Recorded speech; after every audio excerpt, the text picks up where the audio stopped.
Use a 24 mm wrench to loosen the wheel mounting nut and remove the wheel. Remove the anti-rotation block and the rear axle spacer from the rear axle. Use a 6 mm Allen wrench to remove the bolts from the chain cover. Remove the chain. Use a 6 mm Allen wrench to remove the rear brake. Remove the sprocket. Remove the brake disc on the other side. Remove the rear axle. Insert the rear axle. Assemble the brake disc onto the rear axle and connect the rear brake to the brake disc.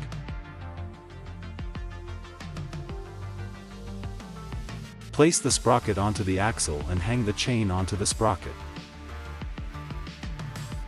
Assemble the chain cover and install all 3 bolts. Insert the rear axle spacer and anti-rotation block into the rear axle, and assemble the rear wheel. Assemble the rear wheel on the other side as well. All replacements completed.